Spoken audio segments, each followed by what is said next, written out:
ಶ್ರೋತೃಗಳಿಗೆ ನಮಸ್ಕಾರ. ನಾನು ರಾಮಾನುಜದಾಸ. ಸಜ್ಜನನಾಗು ಮನುಜ ಕಾರ್ಯಕ್ರಮದಲ್ಲಿ ಶ್ರೀಮದ್ ಭಾಗವತಾಮೃತ ಹಿಂದಿನ ಸಂಚಿಕೆಯಲ್ಲಿ ನಾರದರು ವೇದವ್ಯಾಸರಿಗೆ ತಮ್ಮ ಜನ್ಮ ವೃತ್ತಾಂತವನ್ನು ಹೇಳ್ತಾ ಇದ್ದಾರೆ. ಆ ಸಮಯದಲ್ಲಿ ಅವರು ತಾನು ಒಬ್ಬ ದಾಸಿಯ ಪುತ್ರನಾಗಿದ್ದೆ ಹಿಂದಿನ ಜನ್ಮದಲ್ಲಿ. ಅದಾದ ನಂತರ ಒಂದು ಚಾತುರ್ಮಾಸ್ಯದಲ್ಲಿ ಆ ಬ್ರಾಹ್ಮಣರ ಮನೆಯಲ್ಲಿ ಋಷಿಮುನಿಗಳೆಲ್ಲ ಬಂದು ಸೇರಿದ್ದರು. ಆ ಸೇರಿದ್ದಂತಹ ಋಷಿಮುನಿಗಳಿಗೆ ಶುಶ್ರೂಷೆಯನ್ನು ನಾನು ಮಾಡ್ತಾ ಇದ್ದೆ. ಅವರು ಹೇಳಿದ ಮಾತುಗಳನ್ನು ಒಂದೊಂದು ಪದವನ್ನೂ ಕೂಡ ಗಮನಿಸ್ತಾ ಇದ್ದೆ. ನಾನು ಅದನ್ನು ನನ್ನ ಮನಸ್ಸಿನಲ್ಲಿ ಭಗವದ್ಭಕ್ತಿ ಉಂಟಾಯಿತು. ಅವರ ಶುಶ್ರೂಷೆಯನ್ನು ಮಾಡಿದೆ, ಅವರ ಪ್ರೀತಿಪಾತ್ರನಾದೆ ನಾನು.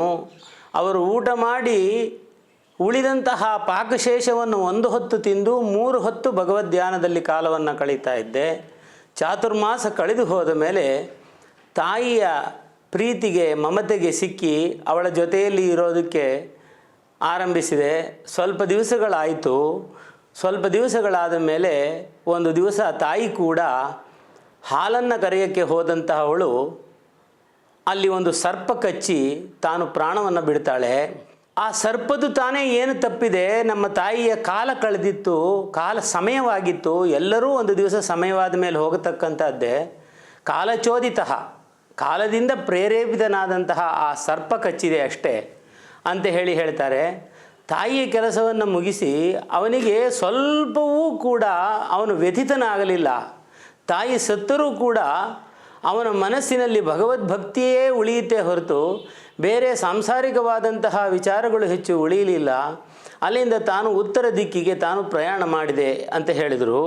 ಪ್ರಯಾಣ ಮಾಡುತ್ತಾ ಇದ್ದಂತಹ ವ್ಯಕ್ತಿ ದಾರಿಯಲ್ಲಿ ಏನನ್ನು ನೋಡಿದರೂ ಕೂಡ, ಎಂತಹ ಮಹದಾಶ್ಚರ್ಯವನ್ನು ನೋಡಿದರು. ಪರ್ವತಗಳು, ಗುಡ್ಡಗಳು, ನದಿಗಳು, ಗಿಡಗಳು, ಮರಗಳು, ಊರುಗಳು, ಪಟ್ಟಣಗಳು, ಗೊಲ್ಲರ ಹಟ್ಟಿಗಳು, ಹಸುಗಳು, ಕರುಗಳು, ಪ್ರಾಣಿಗಳು, ಸಿಂಹಗಳು, ಏನನ್ನು ನೋಡಿದರೂ ಕೂಡ ಅವರ ಮನಸ್ಸು ಯಾವುದರಲ್ಲೂ ಆಕರ್ಷಿತವಾಗಲಿಲ್ಲವಂತೆ. ಬಹಳ ದೂರ ಪ್ರಯಾಣ ಮಾಡಿದ ಮೇಲೆ ಆಯಾಸವಾಯಿತು ಅವರಿಗೆ. ಆಯಾಸವಾದಂತಹ ಮನುಷ್ಯ ಒಂದು ನದಿಯ ದಡದಲ್ಲಿ, ನದಿಯಲ್ಲಿ ನೀರನ್ನು ಕುಡಿದು ವನದಲ್ಲಿ ಒಂದು ಅಶ್ವತ್ಥದ ವೃಕ್ಷದ ಕೆಳಗಡೆಯಲ್ಲಿ ಜ್ಞಾನಿಗಳು ಯಾವ ರೀತಿಯಲ್ಲಿ ಉಪದೇಶವನ್ನು ಮಾಡಿದ್ದರೋ ಆ ರೀತಿಯಲ್ಲಿ ಭಗವಂತನ ಪಾದಾರವಿಂದಗಳನ್ನೇ ನೆನೆಸಿಕೊಂಡು ಧ್ಯಾನವನ್ನು ಮಾಡುವುದಕ್ಕೆ ಆರಂಭ ಮಾಡ್ತಾನೆ. ಅವನು ಧ್ಯಾನವನ್ನು ಹೇಗೆ ಮಾಡ್ತಾನಪ್ಪ ಅಂತಂದರೆ, ಆ ಭಗವಂತನಲ್ಲಿ ನೆಟ್ಟವನ ಮನಸ್ಕನಾಗಿ ಹೃದಯದಲ್ಲಿ ಪರಮಾತ್ಮನನ್ನು ನಿಲ್ಲಿಸಿಕೊಳ್ಳುವ ಪ್ರಯತ್ನವನ್ನು ಮಾಡಿ ತಾನು ನಿರಂತರವಾಗಿ ಧ್ಯಾನವನ್ನು ಮಾಡ್ತಾ ಇದ್ದಾಗ ಒಂದು ಕ್ಷಣದಲ್ಲಿ ಅವನ ಹೃದಯದಲ್ಲಿ ಪರಮಾತ್ಮ ಬಂದು ನೆಲೆಸಿಬಿಡ್ತಾನೆ. ಪರಮಾನಂದವಾಗುತ್ತದೆ. ಆನಂದ ಪುಲ್ಲಿತನಾಗುತ್ತಾನೆ. ಕಣ್ಣುಗಳಲ್ಲಿ ಆನಂದಾಶ್ರುಗಳು ಸುರಿದು ಹೋಗ್ತವೆ. ಅವನಿಗೆ ಆದಂತಹ ಅನುಭವ ವರ್ಣನಾತೀತವಾಗಿರ್ತದೆ. ಅಂತಹ ವರ್ಣನೆಯನ್ನು ಮಾಡೋಕ್ಕಾಗದೇ ಇರತಕ್ಕಂತಹ ಆ ಅನುಭವವನ್ನು ನಾನು ಅನುಭವಿಸಿದೆ. ಆದರೆ ಒಂದೇ ಒಂದು ಕ್ಷಣದಲ್ಲಿ ಭಗವಂತ ಎಷ್ಟು ಹೊತ್ತು ತನಗೆ ದರ್ಶನವನ್ನು ಕೊಟ್ಟ ಅಂದರೆ ಒಂದು ಮಿಂಚಿನಷ್ಟು ಸಮಯ ಅಂತಾರೆ. ಕ್ಷಣದಲ್ಲಿ ಬಂದಂತಹ ಪರಮಾತ್ಮ ಮತ್ತೆ ತನಗೆ ಅದೃಶ್ಯನಾಗಿ ಬಿಡ್ತಾನೆ. ಅದೃಶ್ಯನಾದಂತಹ ಪರಮಾತ್ಮನ ಬಗ್ಗೆ ಇವನು ಕಾತುರನಾಗಿ ಮತ್ತೆ ಮತ್ತೆ ಮನಸ್ಸನ್ನು ಹೃದಯದಲ್ಲಿ ನೆಲೆಸಿಕೊಳ್ಳುವಂತಹ ಎಲ್ಲ ಪ್ರಯತ್ನಗಳನ್ನು ಮಾಡ್ತಾನೆ. ಆದರೆ ಭಗವಂತ ಅವನಿಗೆ ಕಾಣಿಸಿಕೊಳ್ಳೋದಿಲ್ಲ. ಆ ರಮಣೀಯವಾದಂತಹ ದೃಶ್ಯಗಳನ್ನು ನಾನು ಯಾವತ್ತೂ ಮರೆಯೋದಕ್ಕಾಗೋದಿಲ್ಲ. ನನಗೆ ಎಂತಹ ಆನಂದವನ್ನು ಕೊಟ್ಟು ಬಿಡ್ತು ಅಂದರೆ ಎಲ್ಲ ಶೋಕಗಳನ್ನು ನಾಶ ಮಾಡಿಬಿಟ್ಟಿತು ಒಂದು ನಿಮಿಷದಲ್ಲಿ. ಆದರೆ ಅವನು ಮಾಯವಾಗಿ ಹೋದ. ನನಗೆ ಬಹಳ ಕಳವಳವಾಯಿತು. ನಾನು ಅವನನ್ನೇ ಮತ್ತೆ ಮತ್ತೆ ಅವನನ್ನು ಕಾಣದೇ ಹೋಗಿ ಅಪಶ್ಯನ್ ಸಹಸೋಸ್ತಸ್ತೆ ವೈಕ್ಲವ್ಯಾತ್ ದುರ್ಮತಾ ಇವ, ನಾನು ಮತಿಗೆಟ್ಟವನ ರೀತಿಯಲ್ಲಿ ಬಹಳ ವ್ಯಾಕುಲನಾಗಿ ಮತ್ತೆ ಮತ್ತೆ ಪ್ರಯತ್ನಗಳನ್ನು ಮಾಡಿದೆ ಆ ಭಗವಂತನನ್ನು ಪ್ರಾಪ್ತಿ ಮಾಡಿಕೊಳ್ಳುವುದಕ್ಕೆ. ಭಗವಂತನನ್ನು ನನ್ನ ಮನಸ್ಸಿನಲ್ಲಿ ಹೃದಯದಲ್ಲಿ ಮತ್ತೆ ನಿಲ್ಲಿಸುವ ಅಂತ ಹೇಳಿ ಆಗ ನಾನು ಪಡ್ತಕ್ಕಂತಹ ಕಷ್ಟವನ್ನು ನೋಡಲಾರದೆ ನನ್ನ ಆ ಶೋಕವನ್ನು ನಿವಾರಣೆ ಮಾಡುವುದಕ್ಕೋಸ್ಕರವೇ ಆ ಭಗವಂತ ಒಂದು ಅಶರೀರವಾಣಿಯಾಗಿ ನುಡಿತಾನೆ. ಹತಾಸ್ಮಿನ್ ಜನ್ಮನಿ ಭವಾನ್ ಮಾಂ ದೃಷ್ಟುಂ ಇವಾರ್ಹಸಿ ಅವಿಪಕ್ವ ಕಷಾಯಾಣಾಂ ದುರ್ದರ್ಶೋ ಅಹಂ ಕುಯೋಗಿನಃ. ಅಪ್ಪ, ಈ ಜನ್ಮದಲ್ಲಿ ನಿನಗೆ ನೀನು ಇನ್ನೊಮ್ಮೆ ನನ್ನನ್ನು ನೋಡಲಾರೆ. ಯಾರ ಮನಸ್ಸು ಇನ್ನೂ ಕಾಮನೆಗಳಲ್ಲಿ ಉಳಿದಿರ್ತದೋ, ಯಾರಲ್ಲಿ ವಾಸನೆಗಳು ಇನ್ನೂ ಉಳಿದಿರ್ತದೋ ಅಂತಹ ಅಪಕ್ವವಾದ ಯೋಗಿಗಳಿಗೆ ನನ್ನ ದರ್ಶನ ದುರ್ಲಭನಪ್ಪ. ನೀನು ಈ ಜನ್ಮದಲ್ಲಿ ನನ್ನನ್ನು ಇನ್ನೂ ನೋಡಲಾರೆ. ನಿನ್ನ ಮನಸ್ಸಿನಲ್ಲಿ, ನಿನ್ನ ಹೃದಯದಲ್ಲಿ ನನ್ನ ಬಗ್ಗೆ, ನನ್ನನ್ನು ಪಡೆಯಬೇಕು ಅನ್ನತಕ್ಕಂತಹ ಆಸೆ ಬರಲಿ, ಹಂಬಲ ಬರಲಿ ಅನ್ನುವುದಕ್ಕೋಸ್ಕರ ಒಮ್ಮೆ ನಾನು ನನ್ನನ್ನು ನಿನಗೆ ತೋರಿಸಿಕೊಟ್ಟೆ. ಈ ರೀತಿಯ ಆಸೆಗಳಿಂದ ಅದನ್ನು ಕಾರ್ಯಗತ ಮಾಡತಕ್ಕಂತಹ ಪ್ರಯತ್ನದಿಂದ ಮನುಷ್ಯ ಸಾಧಕನಾದಂತಹವನ ಮನಸ್ಸಿನಲ್ಲಿ ಇರತಕ್ಕಂತಹ ಎಲ್ಲ ವಾಸನೆಗಳು, ಆಸೆಗಳು, ಆಕಾಂಕ್ಷೆಗಳು ಎಲ್ಲ ದೂರವಾಗಿ ಹೋಗ್ತದೆ. ಸತ್ಸಂಗದ ಪ್ರಭಾವದಿಂದ ನಿನ್ನ ಮನಸ್ಸು ಈಗ ನನ್ನಲ್ಲಿ ಸ್ಥಿತವಾಗಿದೆ. ನನ್ನನ್ನು ಪಡೆಯಬೇಕು ಅನ್ನತಕ್ಕಂತಹ ಆಸೆ ನಿನ್ನದು ನೆರವೇರುತ್ತದೆ. ನನ್ನ ಪಾರ್ಶ್ವದರರು ನಿನ್ನನ್ನು ಕರೆದುಕೊಂಡು ಬರ್ತಾರೆ ಅಂತ ಹೇಳಿದರು. ಹಾಗೆ ನಾನು ಭಗವಂತನನ್ನು ಅಂದಿನಿಂದ ನಾನು ನಿರಂತರವಾಗಿ ಸಾಯುವವರೆಗೆ ನಾಚಿಕೆಯನ್ನು ಬಿಟ್ಟು ಭಗವಂತನ ಚರಣಾರವಿಂದಗಳಲ್ಲಿ ನನ್ನ ಮನಸ್ಸನ್ನು ಇಟ್ಟು ಭಗವಂತನ ಗುಣಕೀರ್ತನೆಗಳನ್ನು ಹಾಡುವುದಕ್ಕೆ ಆರಂಭ ಮಾಡಿದೆ. ಭಗವಂತನ ಕಥಾಶ್ರವಣಗಳನ್ನು ಮಾಡಿದೆ. ಭಗವಂತನ ವಿಚಾರಗಳಲ್ಲಿಯೇ ನನ್ನನ್ನು ನಾನು ತೊಡಗಿಸಿಕೊಂಡೆ ಸಾಯುವವರೆಗೂ. ಅಂತೂ ಕಡೆಯ ಕಾಲದಲ್ಲಿ ಕಾಲವು ಬಂದು ಹೋಯಿತು. ಭಗವಂತನ ಪಾರ್ಶ್ವದರು ನನ್ನನ್ನು ಕರ್ಕೊಂಡು ಹೋದರು. ಪ್ರಳಯ ಕಾಲದಲ್ಲಿ ಭಗವಂತ ನನ್ನನ್ನು 1000 ವರ್ಷಗಳ ಕಾಲ ತನ್ನಲ್ಲಿಯೇ ಇಟ್ಟುಕೊಂಡ, ತನ್ನ ಹೃದಯದಲ್ಲಿಯೇ ಇಟ್ಟುಕೊಂಡ. ನಂತರ ಮರೀಚಿಗಳ ಹುಟ್ಟಿದಂತೆ ನಾನು ಅವರಲ್ಲಿ ಹುಟ್ಟಿದೆ. ಬ್ರಹ್ಮನ ಮಾನಸ ಪುತ್ರನಾಗಿ ಬ್ರಹ್ಮ ಮತ್ತೆ ಸೃಷ್ಟಿಯನ್ನು ಆರಂಭಿಸಿದಾಗ ನನ್ನನ್ನು ಕೂಡ ಅವನ ಮಾನಸ ಪುತ್ರನಾಗಿ ಹುಟ್ಟಿಸಿದರು ಅಂತ ಹೇಳಿ, ಯಾರ್ಯಾರಿಗೆ ಈ ಭಗವಂತ ಒಲಿಯುವುದಿಲ್ಲಪ್ಪ ಅಂತ ಅಂದರೆ, ಏತದ್ವಾತುರ ಚಿತ್ತಾನಾಂ ಮಾತ್ರ ಸ್ಪರ್ಶೇಚ್ಛೆಯ ಮುಹುಹು ಭವಸಿಂಧು ಪ್ಲವೋ ದೃಷ್ಟೋ ಹರಿಚರ್ಯಾನುವರ್ಣನಂ.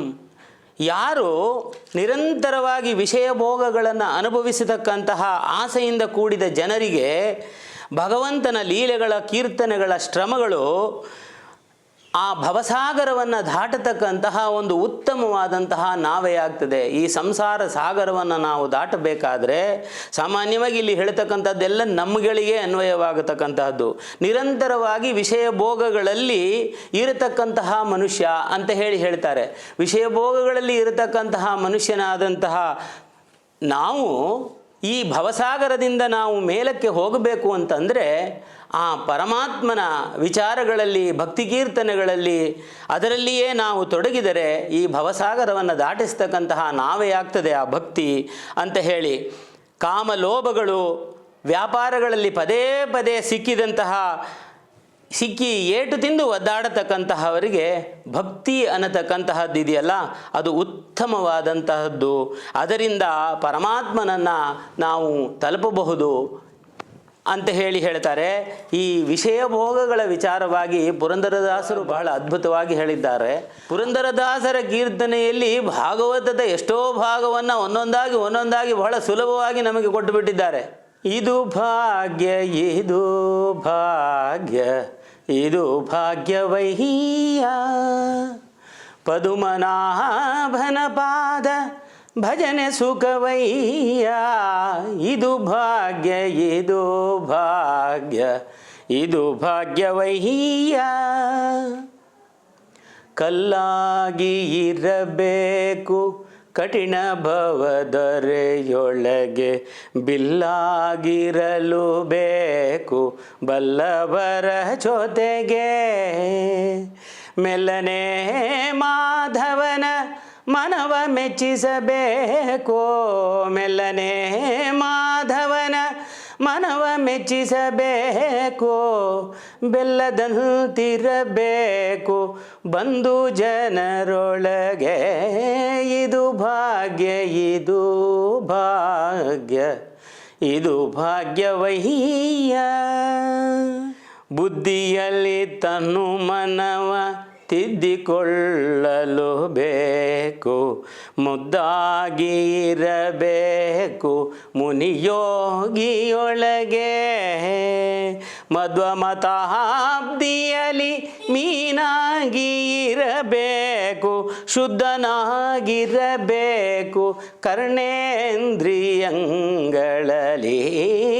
ಇದು ಭಾಗ್ಯ, ಇದು ಭಾಗ್ಯ, ಇದು ಭಾಗ್ಯವಯ್ಯ. ವಿಷಯ ಭೋಗದ ತೃಣಕ್ಕೆ ಉರಿಯಾಗಿರಲು ಬೇಕು, ನಿಶಿಹಗಲು ಶ್ರೀಹರಿಯ ನೆನೆಯಬೇಕು. ವಿಷಯ ಭೋಗದ ತೃಣಕ್ಕೆ ಉರಿಯಾಗಿರಲು ಬೇಕು, ನಿಶಿಹಗಲು ಶ್ರೀಹರಿಯ ನೆನೆಯಬೇಕು. ವಸುಧೀಶ ಪುರಂದರ ವಿಠಲನ ಹಸನಾದ ದಾಸರೋಳು ಸೇವಿಸಲು ಬೇಕು. ಇದು ಭಾಗ್ಯ, ಇದು ಭಾಗ್ಯ, ಇದು ಭಾಗ್ಯವಯ್ಯ. ಆ ಪರಮಾತ್ಮನನ್ನು ಪಡೆಯಬೇಕಾದರೆ ಅದು ಈ ಜನ್ಮ ಇದೆಯಲ್ಲ, ಕಲಿಗಾಲದಲ್ಲಿ ಬಹಳ ಸುಲಭ. ಭಗವಂತನೇ ಹೇಳಿದ್ದಾನೆ, ಭಗವತ್ ಕೀರ್ತನೆ ಸಾಕು ನಮಗೆ. ವೇದವನ್ನು ಕಲಿಯಬೇಕಾದಂತಹ ಅಗತ್ಯವಿಲ್ಲ. ವೇದವನ್ನು ಕಲಿತು ಭಗವಂತನನ್ನು ಅರಿಯದೇ ಹೋದರೆ ಕತ್ತೆಯ ಮೇಲೆ ಚಂದನದ ಮೂಟೆಯನ್ನು ಹೊತ್ತಂತೆ ಅಂತ ನಾವು ಹಿಂದೆ ಹೇಳಿದ್ವಿ. ಹಾಗಾಗಿ ವೇದವನ್ನೇ ಕಲಿಯಬೇಕು ಅಂತ ಏನಿಲ್ಲ, ಎಷ್ಟು ಸುಲಭ. ಭಗವಂತನ ನಾಮಸ್ಮರಣೆ ಒಂದೇ ಸಾಕು ಅಂತ ಹೇಳಿ ಅದರಲ್ಲಿ ನೋಡಿ, ಕಲ್ಲಾಗಿರಲು ಬೇಕು ಕಠಿಣ ಭವದೊರೆಯೊಳಗೆ. ಈ ಭೂಮಿಯಲ್ಲಿ ಬಹಳ ಕಠಿಣ, ಎಲ್ಲವೂ ದುಷ್ಕೃತ. ಅಂತಹದರಲ್ಲಿ ನಾವು ಕಲ್ಲು ಮನಸ್ಸನ್ನು ಮಾಡಿಕೊಂಡು ಭಗವಂತನಲ್ಲಿ ಮನಸ್ಸನ್ನು ಇಟ್ಕೊಂಡಿರಬೇಕು. ಬಿಲ್ಲಾಗಿರಲು ಬೇಕು ಬಲ್ಲವರ ಜೊತೆಗೆ, ತಿಳಿದಂತಹವರ ಹತ್ರ ವಿಷಯಗಳನ್ನು ನಾವು ಗ್ರಹಣ ಮಾಡಬೇಕು. ಮೆಲ್ಲನೆ ಮಾಧವನ ಮನವ ಮೆಚ್ಚಿಸಬೇಕು, ಬೆಲ್ಲದಂತಿರಬೇಕು ಬಂಧು ಜನರೊಳಗೆ. ಎಷ್ಟು ಸುಲಭವಾದಂತಹ ಕನ್ನಡ, ಇದಕ್ಕೆ ವಿವರಣೆಯ ಅಗತ್ಯವಿಲ್ಲ. ವಿಷಯ ಭೋಗದ ತೃಣಕ್ಕೆ ಉರಿಯಾಗಿರಲು ಬೇಕು. ವಿಷಯ ಭೋಗ, ಸಣ್ಣ ಸಣ್ಣ ಆಸೆಗಳನ್ನು ನಾವು ಶುದ್ಧವಾಗಿ ಮಾಡಲೇಬಾರದು. ಆಸೆಗಳಿಗೆ ಬಿದ್ದಂತೆ ಈ ಮೋಹದಲ್ಲಿ ಬಿದ್ದು ಈ ಪರಮಾತ್ಮನ ಮಾಯಾಜಾಲದಲ್ಲಿ ಸಿಕ್ಕಿ ಹಾಕಿಕೊಂಡು ಪರಮಾತ್ಮನನ್ನು ಕಾಣದೇ ಹೋಗ್ತೀವಿ ನಾವು. ಹಾಗೆ ನಿಶಿಹಗಲು ಶ್ರೀಹರಿಯ ನೆನೆಯಬೇಕು. ಆ ಪರಮಾತ್ಮನ ನಾಮ ಒಂದೇ ಸಾಕು, ನಮ್ಮನನ್ನು ಈ ಭವಾಬ್ದಿಯಿಂದ, ಈ ಭವಸಾಗರದಿಂದ ದಾಟಿಸುತ್ತೆ ಅಂತ ಹೇಳಿ ಆ ಪುರಂದರ ವಿಠಲನನ್ನು ನಾವು ನೆನೆಸಿಕೊಂಡ್ರೆ ಸಾಕು. ಈ ರೀತಿಯಲ್ಲಿ ಅವರು ವೇದವ್ಯಾಸರಿಗೆ ಹೇಳ್ತಾರಪ್ಪ, ನೋಡಿ ಈ ಭೂಮಿಯ ಈ ಭವಸಾಗರವನ್ನು ದಾಟುವ ಸುಲಭವಾದಂತಹ ದಾರಿಗೆ ಭಗವನ್ ನಾಮವೇ ಸಾಕು ಅನ್ನುವುದಕ್ಕೆ ಉದಾಹರಣೆಯಾಗಿ ನನ್ನ ಜೀವನ ಚರಿತ್ರೆಯನ್ನೇ ನಾನು ನಿಮಗೆ ಹೇಳಿದ್ದೇನೆ.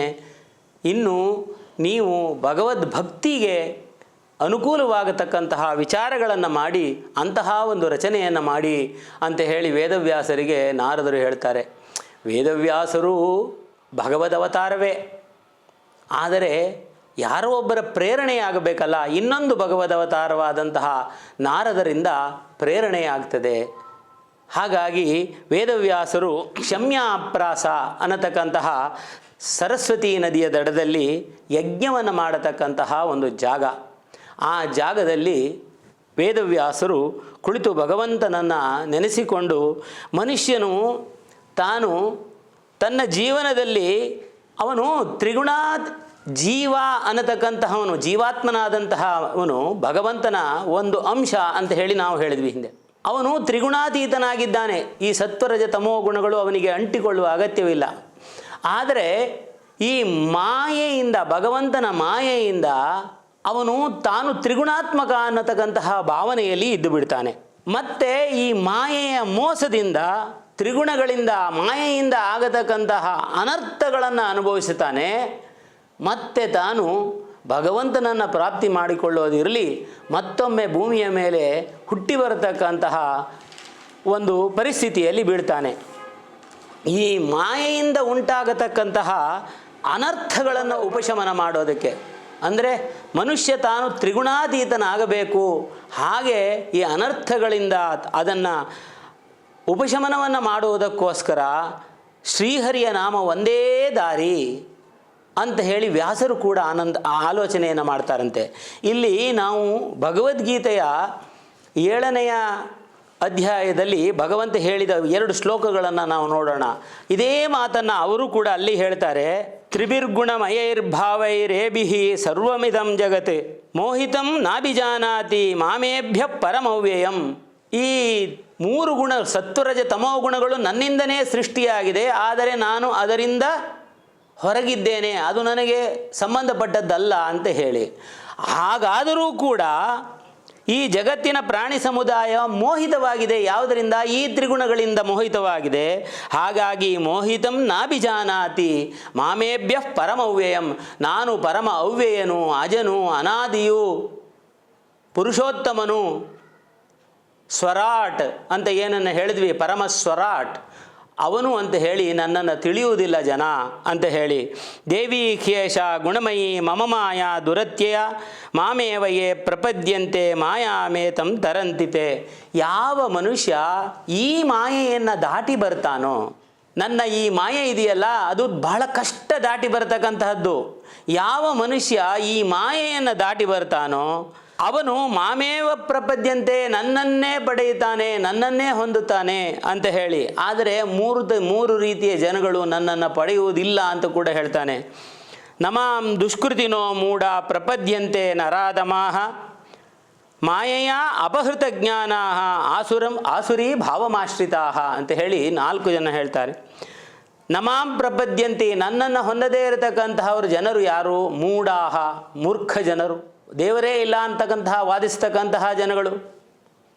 ನರಾಧಮಾಹ, ಅಧಮ ಜಾತಿಯಂತಹ ಜನ, ಎಲ್ಲರಲ್ಲಿಯೂ ಯಾವಾಗಲೂ ರಜೋಗುಣ ತಮೋಗುಣ ಭರಿತವಾದಂತಹ ಸತ್ವಗುಣದ ಕಿಂಚಿತ್ತು ಕೂಡ ಲವಲೇಶವೂ ಇಲ್ಲದೇ ಇರತಕ್ಕಂತಹ ಜನ. ಮಾಯೆಯ ಅಪಹೃತ ಜ್ಞಾನ, ಅವರ ಜ್ಞಾನವನ್ನು ಈ ಮಾಯೆಗಳು ಅಪಹರಿಸಿ ಬಿಟ್ಟಿರ್ತವೆ, ಅವರಿಗೆ ಭಗವತ್ ಪ್ರಜ್ಞೆಯೇ ಬರುವುದಿಲ್ಲ. ಅಂತಹವರು ಆಸುರಿ ಭಾವಮಾಶ್ರಿತಾ, ಆಸುರಿ ಭಾವದಲ್ಲಿರ್ತಕ್ಕಂಥವರು, ರಾಕ್ಷಸ ಸ್ವಭಾವದವರು ಯಾರ್ಯಾರಿದ್ದಾರೆ ಅವರೆಲ್ಲರೂ ಕೂಡ ಯಾರೂ ನನ್ನನ್ನು ಪಡೆಯುವುದಿಲ್ಲ ಅಂತ ಹೇಳಿ ಭಗವಂತ ಹೇಳಿದ್ದ. ಅದು ಇಲ್ಲಿ ಸರಿಯಾಗಿ ಅದನ್ನೇ ಅರ್ಥ ಮಾಡಿಕೊಂಡಂತಹ ವೇದವ್ಯಾಸರು ಈ ಮಾತನ್ನು ಹೇಳ್ತಾರೆ. ಮಾಯೆಯಿಂದ ಉಂಟಾಗತಕ್ಕಂತಹ ಅನರ್ಥಗಳ ಉಪಶಮನಕ್ಕೆ ಕೇವಲ ಹರಿನಾಮ ಒಂದೇ ದಾರಿ, ಅದೊಂದೇ ಸಾಧನೆ ಅಂತ ಹೇಳಿ ಜ್ಞಾನಶ್ರೇಷ್ಠರಾದಂತಹ ಭಗವದವತಾರಿಯಾದಂತಹ ವೇದವ್ಯಾಸರು ಶ್ರೀಮದ್ ಭಾಗವತದ ರಚನೆಯನ್ನು ಮಾಡ್ತಾರಂತೆ.